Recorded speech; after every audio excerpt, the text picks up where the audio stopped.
말씀 끝에 보면은 감사함을 넘치게 하라 하는 말씀이 있습니다. 감사함을 넘치게 하라. 어떻게 감사함을 넘치게 할 수 있는가? 1절 말씀 보면 내가 너희와 라오디게에 있는 자들과 무릇 내 육신의 얼굴 보지 못한 자들 위하여 얼마나 힘쓰는지 너희가 알기를 원하노니. 이것입니다. 바울 사도는 갇혀 있는 상황에서 함께하지 못하는 골로새 교회와 라오디아 교회 성도들, 그리고 한 번도 본 적이 없는 성도들을 위해서 힘쓰고 있는 것을 알기를 원한다고 그렇게 이야기합니다. 왜 그는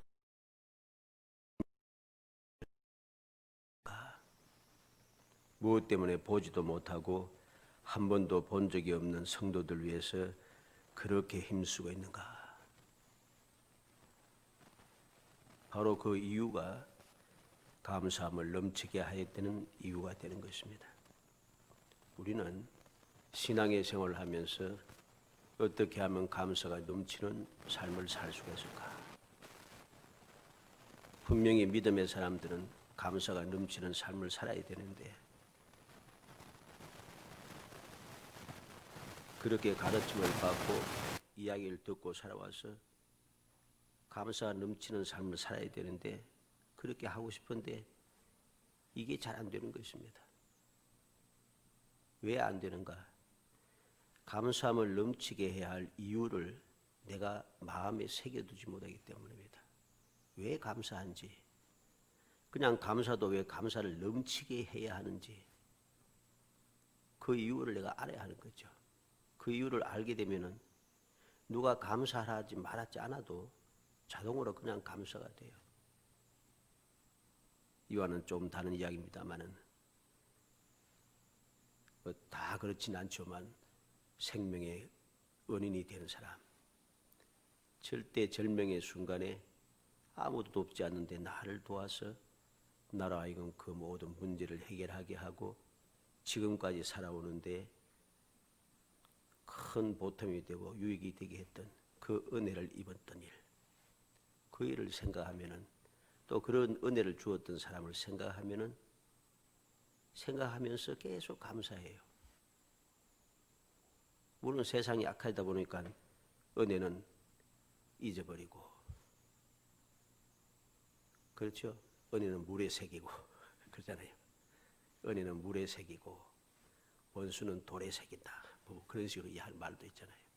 뭐 세상이 그렇게 악합니다만은 그래도 올바른 사람들은 받은 은혜를 잊지 않고 평생을 생각하면서 감사하고 그 은혜 받았던 일들을 후손들에게 계속해서 이야기하면서 은혜는 잊지 말아야 한다. 은혜는 반드시 갚아야 된다 하는 이야기를 계속해서 이야기합니다. 마찬가지죠. 왜 그렇게 평생을 은혜를 잊지 못하고 받은 은혜를 후손들에게까지 이야기해 주면서 은혜는 반드시 갚아야 된다고 하는가? 그만큼 마음속에 절실하게 꽉 쌓여 있다는 것입니다. 새겨져 있다는 것이죠. 마찬가지입니다. 우리가 감사함이 넘치게 하기 위해서는 감사함이 넘치게 할 수밖에 없는 그 이유를 내가 알아야 하는 거죠. 알아서 내 마음속에 새겨두고 잊지 않아야 합니다. 그래야지 감사가 넘쳐지고 감사를 하지 말하지 않아도 자동으로 그냥 감사가 되는 거예요. 이게 안 되면은 신앙생활을 해오면서 하나님의 은혜를 그렇게 많이 받았음에도 불구하고 감사할 줄 모릅니다.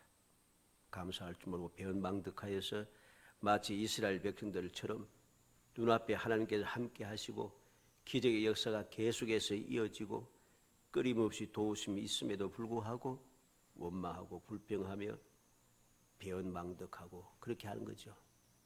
왜 그러는가? 은혜를 마음에 새기지 않아서 그래요. 마음에 새기지 않으니까 은혜는 전혀 생각지 않은 거죠. 그리고 무엇이 딱 내 눈에 딱 들어옵니까? 길이 좋지 않다. 먹을 게 없다. 고기를 먹고 싶다. 마실 물이 없구나. 물은 있는데 썩구나. 이 불평이 많은 거예요. 자꾸만 불평스러운 것만 보인다는 것입니다. 그러나 은혜를 마음에 새긴 사람들은 여러 가지 불평스러운 것, 불편한 것, 그러한 것을 보지 아니하고 그러한 중에도 하나님의 은혜를 보는 거죠. 마치 여호수아와 갈렙처럼 그 두 사람은 무엇을 봤습니까? 하나님의 약속, 하나님께서 약속하신 대로 우리를 애굽에서 인도해내시고 그냥 인도한 것이 아니라 기적의 10가지 기적을 베푸시면서 기적을 눈에 봅니다. 직접 눈에 보면서. 그리고 애굽에서 나올 때 안전하게 나올 뿐만 아니라 많은 재물을 가지고 나오게 하시고 홍해가 갈라지고 홍해를 건너는 기적을 체험하고 광야를 지나면서 하나님께서 아침마다 새벽마다 만나를 주시고 반석에도 물을 내시고 썬물을 나무 조각 하나 던졌더니 단물이 되고 기적을 자꾸 체험하는 거죠. 이러한 기적을 그는 계속해서 보고 보면서 마음에 새기는 거죠. 약속하신 대로 하나님께서 이렇게 계속해서 이루시기 위해서 이렇게 기적을 베푸시면서까지 우리를 인도하시는구나. 그래서 그 두 사람은 절대적인 믿음을 가지고 다른 10사람들이 그렇게 불평하며 원망하며 모든 백성들을 하여금 원망하게 만들고 배은망덕하게 하여서 약속 땅에 들어가지 못하게 가로막는 그런 악한 일을 할 때에도 그들이 돌로 쳐 죽이겠다고 할 때도 변함없이 은혜를 기억했기 때문에 하나님을 거역하지 말라고 외칠 수 있었던 거죠. 결과는 무엇입니까? 은혜를 잊지 않고 감사하던 그 사람들만 약속의 땅에 들어가는 거예요. 오늘 말씀도 역시 마찬가지입니다. 감사함을 넘치게 하라고 합니다. 왜 감사함을 넘치게 해야 되는가? 감사함을 넘치게 할 이유를 딱 알게 하여서 그 이유를 잊지 않고 신앙생활을 잘하게 해서 감사가 넘치는 생활함으로 약속된 은혜를 계속해서 누리는 행복한 삶을 살기 원한다는 것이죠. 오늘 본문 말씀을 통해서 바로 감사함을 넘치게 해야 될 이유를 왜 바울 사도가 그렇게 알지도 못하는 사람들 위해서 애쓰고 있는지 그 이유를 우리가 살펴보려고 합니다. 첫째로 깨닫게 하기 위해서 2절로 3절에 보면 이는 그들로 마음의 위안을 받고 사랑 안에서 연합하여 확실한 이해의 모든 풍성함과 하나님의 비밀인 그리스도를 깨닫게 하려 함이니 그 안에는 지혜와 지식의 모든 보화가 감추어져 있느니라. 바울 사도가 한 번도 본 적이 없지만 생각하고 기도하며 애쓰는 사람이 있다는 것, 이 사실을 바로 골로새 교회 성도들과 갈라디아 교회 라우디게아 교회 성도들과 한 번도 본 적이 없던 성도들이 알기를 원한다는 것이죠. 한 번도 본 적이 없고 한 번도 만난 적이 없지만은 지금 함께 하지도 못하지만 그럼에도 불구하고 나는 혼자서 지금 괴롭게 외롭게 힘들게 신앙생활 하고 있는 줄 아는데 나를 위해서 나를 생각하며 기도하고 애쓰는 사람이 있다.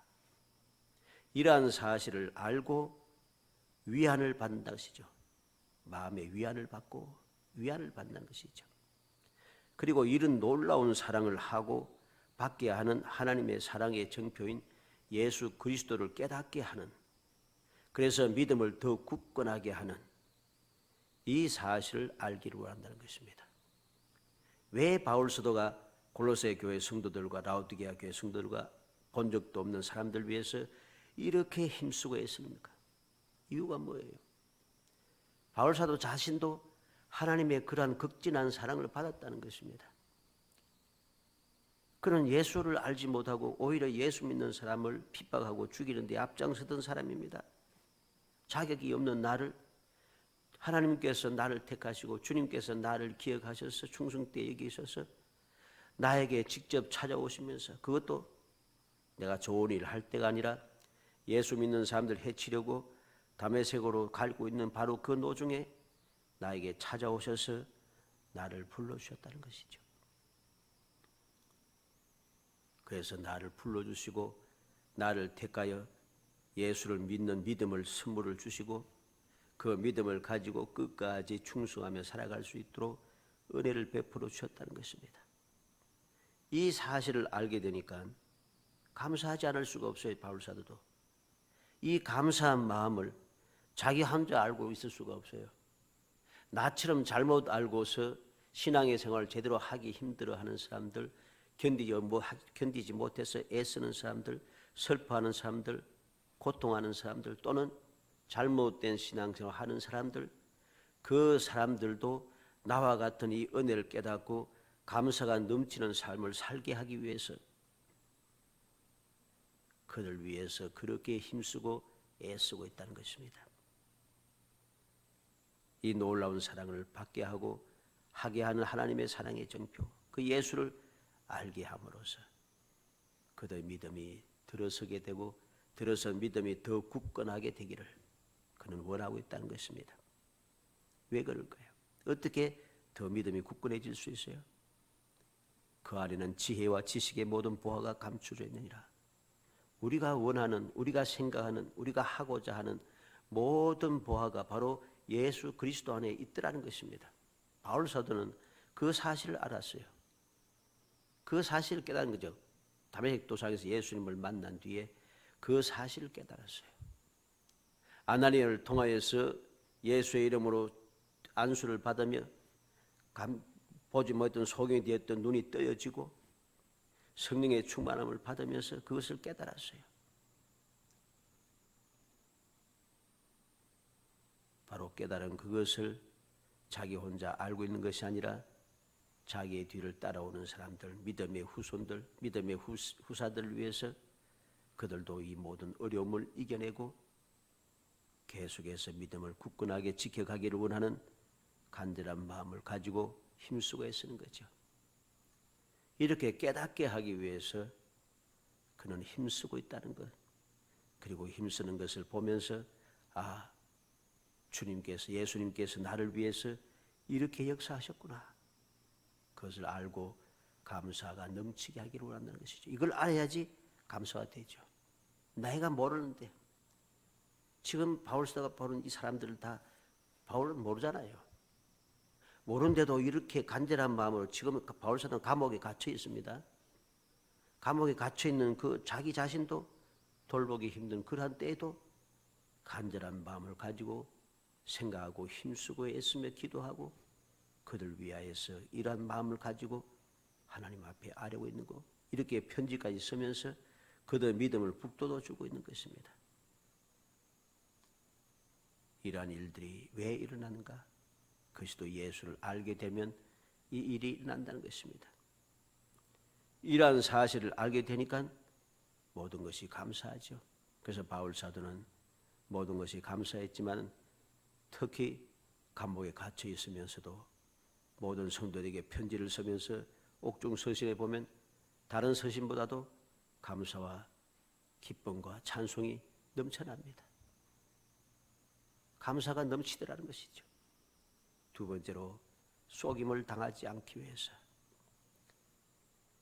처음에는 깨닫기 위해서 그렇죠. 깨달았게 되어서 깨달아서 속임을 당하지 않기를 원한다는 겁니다. 4절에 내가 이것을 말하면 아무도 교묘한 말로 너희를 속이지 못하게 하려 함이니. 바울 사도가 이제 왜 내가 너희들 위해서 힘쓰고 애쓰는가? 깨닫기 위해서 예수님의 그 은혜와 사랑, 하나님의 절대적인 선택의 은총, 믿음의 선물, 아무도 모르지만 나를 위해서 지금 이렇게 기도하는 사람들이 있다는 것, 이것을 깨닫게 하여서 어떠한 상황에도 절대로 속임당하지 않도록, 사기당하지 않도록 하기 위해서 바울 사도는 이 사실을 이야기하는 거죠. 이것을 말하면 아무도 교묘한 말로 너희를 속이지 못하게 하려 함이니. 골로새와 라우디게아 교인들과 모든 알지 못하는 성도들을 속이려는 거짓 사도, 거짓 선지자, 거짓 교사들에게 미혹받지 않게 하기 위해서 감사함을 넘치는 생활을 해야 한다라는 사실을 여기서 가르쳐 주는 겁니다. 왜 감사해야 되는가? 주님의 사랑을 깨닫기 위해서 감사하고, 그 사실을 깨달으니까 다른 사람들에게 속임을 당해서 이 감사할 조건을 빼앗기지 않도록 우리가 더욱더 힘쓰게 하기 위해서 감사가 넘쳐야 하는 것입니다. 마태복음 24장 4절에 예수께서 대답하여 이르시되 너희가 사람의 미혹을 받지 않도록 주의하라 하셨습니다. 24절에는 거짓 그리스도들과 거짓 선지자들이 일어나 큰 표적과 기사를 보여 할 수만 있으면 택하신 자도 미혹하리라. 미혹하는 사람들이 자꾸만 생기는 거죠. 할 수만 있으면 택한 자들도 미혹한다는 겁니다. 누가? 거짓 그리스도와 거짓 선지자들. 어떻게? 큰 표적과 기사를 보여서 기적을 행한다는 거죠. 기적을 행하고 큰 일을 한다고 해서 진실하지 않다는 것입니다. 속임을 당하지 않기 위해서 감사가 넘쳐야 한다는 것입니다.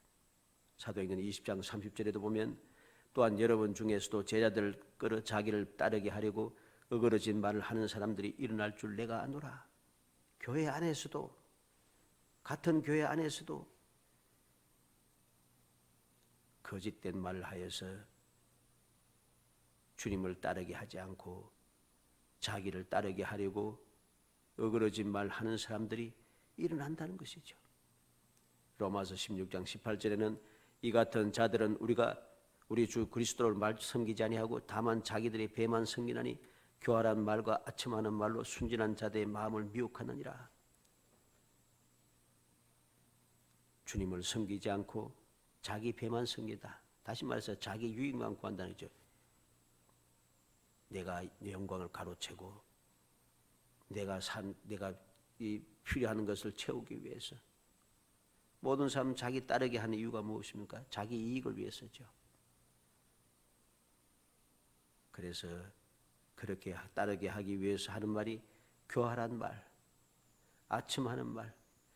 그래서 순진한 자들의 마음을 미혹하여서 쏘가 넘어가게 만든다는 것이죠. 교활한 말과 아첨하는 말을 통해서 그 이야기를 들으면 너무 좋습니다. 너무 신나고 너무 대단한 것 같아요. 나를 위하는 것 같고. 근데 그게 다 사기라는 소리죠. 사기꾼들의 특징 아닙니까? 일반 사기꾼들도 바로 이렇게 교활하고 아첨하는 말을 합니다. 마찬가지로 신앙의 사기꾼들도 똑같습니다. 사기를 잘 치는 거죠. 좋은 말을 해서. 디모데전서 4장 1절로 2절에도 그러나 성령이 밝히 말씀하시기를 후일에 어떤 사람들이 믿음에서 떠나 미혹하는 영과 귀신의 가르침을 따르라 하셨으니 자기 양심의 화인이 맞아서 외식함으로 거짓말을 하는 자들이라. 거짓말한 자들, 양심의 화인 맞아 거짓말하는 자들. 이들은 감사에서 벗어났기 때문에 미혹하는 영, 귀신의 가르침을 따른다 했습니다. 쉽게 말해서 마귀의 사탄의 앞잡이라는 소리죠. 우리는 이러한 자들에게 속임을 당하지 않고 항상 믿음의 삶을 살아가기 위해 축복의 삶을 계속해서 이어가기 위해서 감사가 넘쳐야 한다는 것입니다.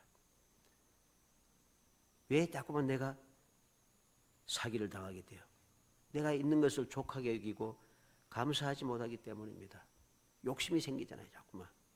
사기를 당하는 이유는 다 욕심 때문입니다. 조금만 하면은 이만큼 주겠다 하니까 이만큼 얻으려고 욕심을 가지고 하다가 다 사기를 당하잖아요. 우리는 속임을 당해서는 안 됩니다. 예수 그리스도의 사랑을 알게 되고 하나님의 극진하신 나를 택하여서 믿음의 선물을 주신 그 은혜를 알게 되면, 깨닫게 되면은 다른 소리에 넘어가지 않아요. 내가 지금 하나님의 자녀 된 것만 해도 감사한데 이보다 더 다른 것을 얻으려고 하는 것, 하나님의 자녀보다도 더 좋은 복은 이 세상에 없는 거예요. 하나님의 자녀가 된 것과 비교하고 비교할 수, 견줄 수 있는 게 있습니까? 없습니다. 이걸 깨닫지 못하니까 속임을 당한다는 거죠. 자꾸 사기당하는 것이죠. 우리는 사기를 당하지 않기 위해서는 하나님의 사랑을 깨달을 뿐만 아니라 깨달은 그 믿음을 가지고 항상 감사가 넘치도록 해야 됩니다. 그래야만이 우리가 미혹을 당하지 않게 되죠. 욕심에 끌려서 죄를 짓지 않게 된 겁니다. 마지막 세 번째로 예수 그리스도 안에서 살게 하기 위해서, 그리스도 안에서 살기 위해서 어떻게 삽니까? 깨닫고 속임을 당하지 않고 믿음을 딱 지키면서 중심을 잡으면서 살아가는데 어디서? 예수 안에서. 내가 속임을 당하지 않고 깨닫고 속임을 당하지 않고 사기 안 당하고 잘 살아도 예수 안에서 사는 삶이 아니라 예수 밖에서 사는 삶이 되면은 그거 다 소용없습니다. 그래서 6절로 7절에 보면 그러므로 너희가 그리스도 예수를 주로 받았으니 그 안에서 행하되 그 안에서 그 안에 뿌리를 박으며 세움을 받아 교훈을 받은 대로 믿음에 굳게 서서 감사함을 넘치게 하라 그럽니다. 너희가 그리스도 예수를 주로 받았으니, 예수를 주로 받았다는 것입니다. 예수를 나의 구세주로 믿었다는 것입니다. 예수를 믿었으니까 우리가 어디에서 행해야 되는가? 예수 안에서 행해야 됩니다. 여기서 행한다는 말은 일상적인 생활을 의미합니다. 우리가 이 세상의 삶 자체가, 생활 자체가 예수 안에서 사는 생활이 되어야 한다는 것이죠. 예수를 나의 주로 구주로 믿었으니 우리는 나의 구세주 되신 예수님과 함께 일상생활을 해야 하는 것입니다. 일상생활 자체가 예수님 안에서 사는 생활이 되어야, 즉 신앙생활이 되어야 한다는 것입니다. 그리고 그 안에 뿌리를 박으며 있습니다. 우리의 뿌리가 어디에 있어야 되는가? 예수 안에 있어야 됩니다. 우리의 믿음의 뿌리가 예수 안에 있지 않고 사람에게 다른 어떤 것에, 세상에 속한 것에 뿌리를 두게 되면 우리는 절대로 감사하는 생활을 할 수가 없습니다. 그리고 그 안에 세움을 받아, 그 안에 세움을 받아. 뿌리를 박는다는 것은,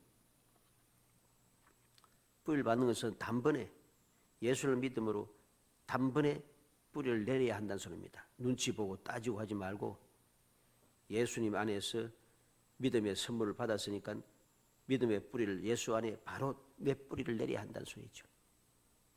그런데 사람들은 바로 내릴 줄 모르고 따지는 게 많습니다. 눈치를 보고, 주위의 눈치도 보고, 내가 이렇게 믿으면 주위에서 어떻게 생각할까? 또 따지기 시작하고 과연 이것이 올바른가 따집니다. 눈치 보고 따지고 이렇게 하다 보면은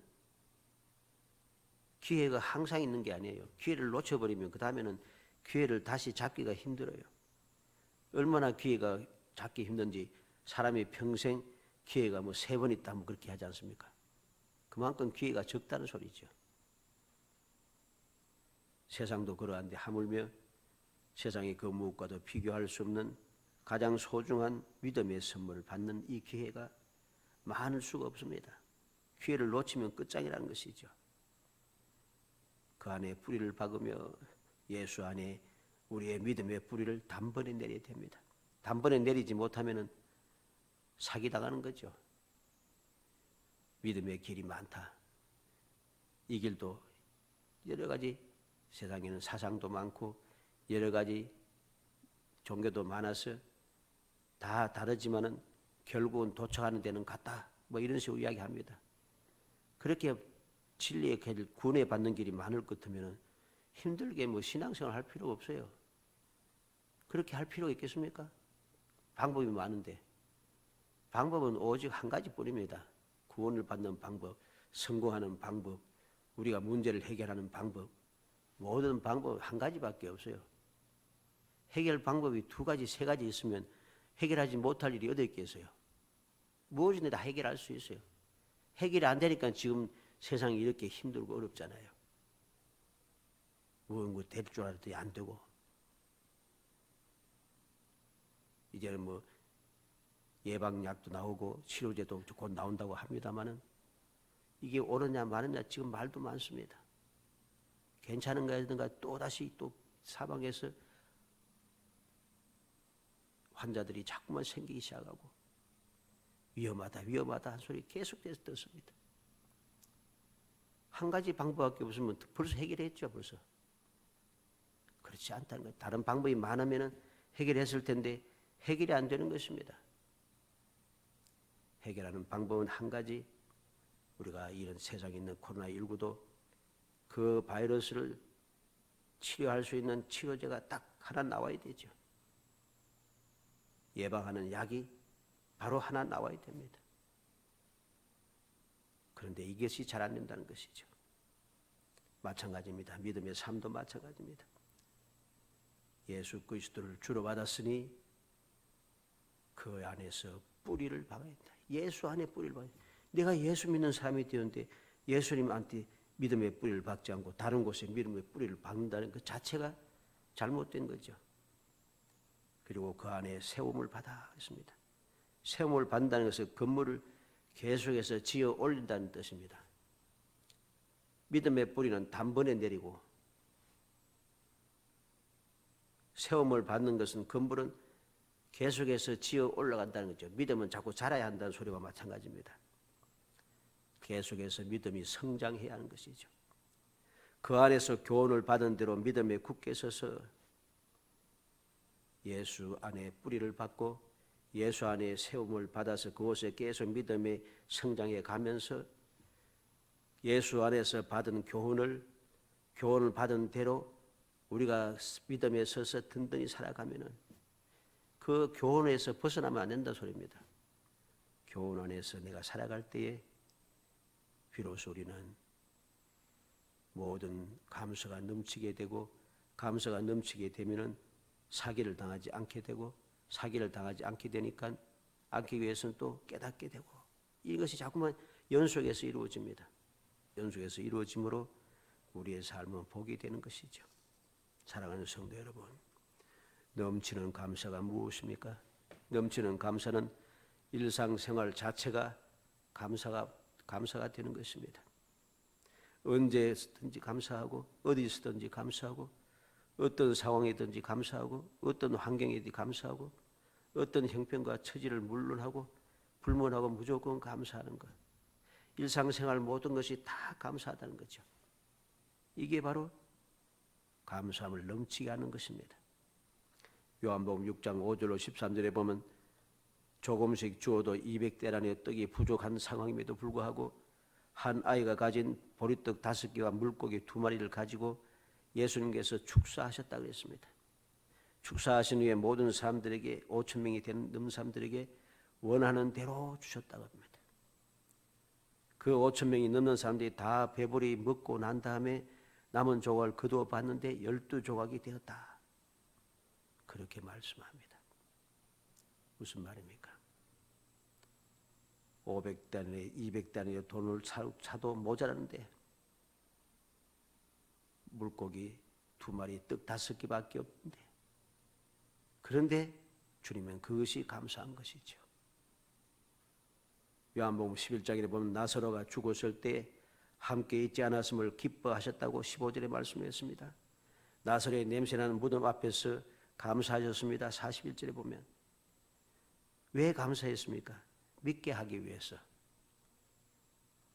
그곳에 병들었을 때 죽기 전에 함께 하지 않았음을 감사하다. 왜? 너희들로 믿게 하기 위해서. 무덤 앞에서 하나님 앞에 감사합니다. 왜 감사한가? 주위의 사람들로 하여금 믿게 하기 위해서.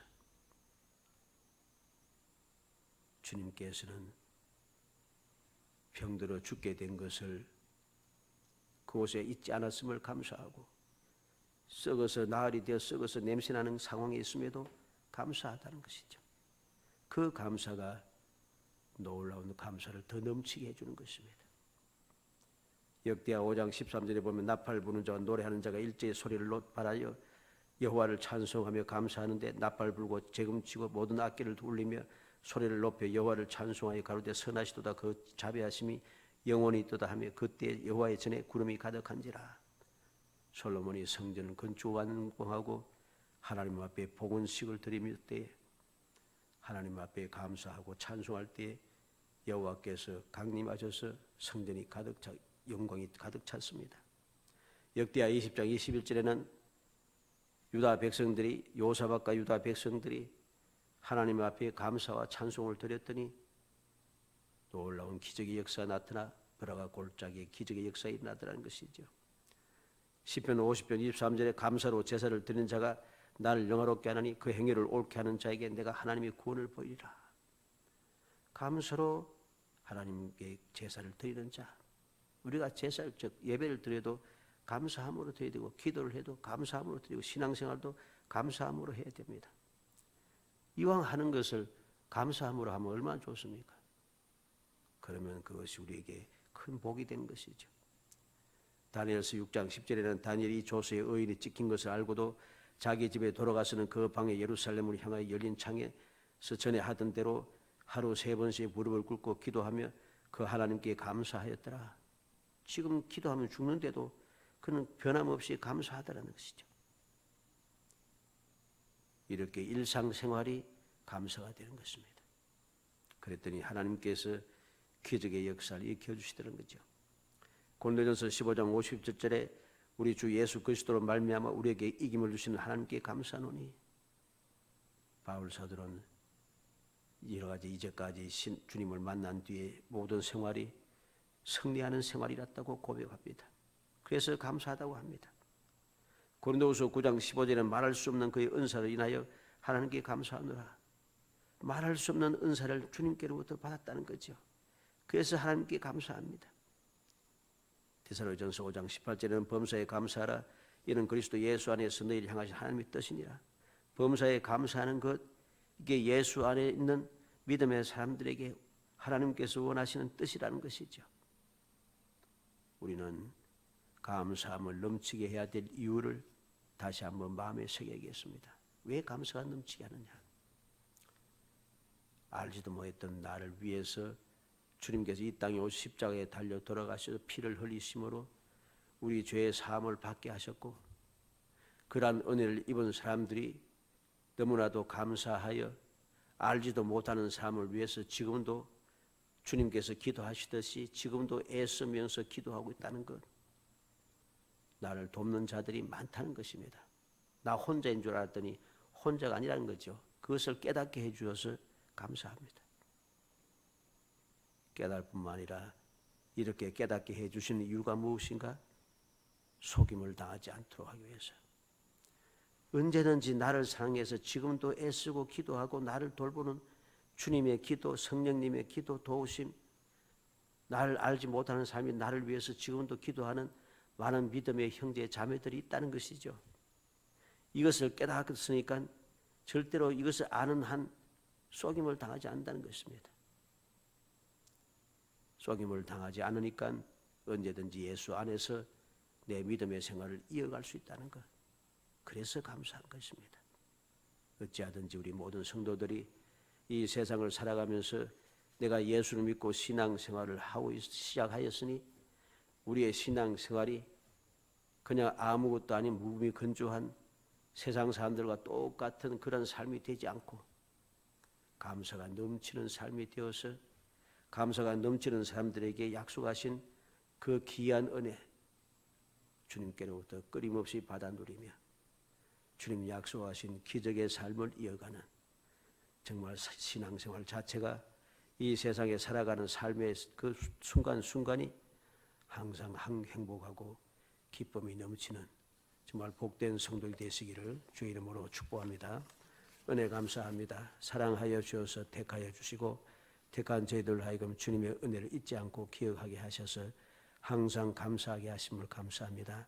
주님의 사랑을 깨닫게 되므로 저희 아버지의 모든 원수 대적들에게 미혹을 당하지 않게 하시고 믿음을 굳게 지키게 하시며 예수 그리스도 안에서 우리의 신앙생활을 끊임없이 이어가게 하시사 우리의 삶이 감사가 넘치고 감사가 넘침으로 주님 약속하신 그 귀한 복을 영원히 누릴 수 있게 하시고 끊임없이 아버지 놀라운 축복을 후손들에게 물려주게 할 수 있도록 은총을 베풀어 주심을 감사합니다. 그 은혜를 마음에 새기고 감사가 더욱더 넘쳐나게 하시고 저희의 감사가 더욱더 힘있게 하시고 감사가 더 풍성해질 수 있도록 도와주시기를 간절히 바라곤 합니다. 이 시간 주님 앞에 머리 숙인 모든 성도를 기억하시고 돌봐주시기를 간절히 바라곤 하며 또 아버지의 수능을 앞두고 있는 시간에도 기억하여 주셔서 주님께서 돌봐주시기 원합니다. 끊임없이 문제들이 생겨가고 힘들어진 일들이 자꾸 소문이 들리는 때에 항상 그 소문에 휩쓸리지 아니하고 영육간에 강건하고 더 지혜롭고 평안하여서 아름다운 주님의 은혜 가운데 승리할 수 있도록 은혜 주시기를 간절히 소원하옵고 예수님의 이름으로 기도합니다. 아멘.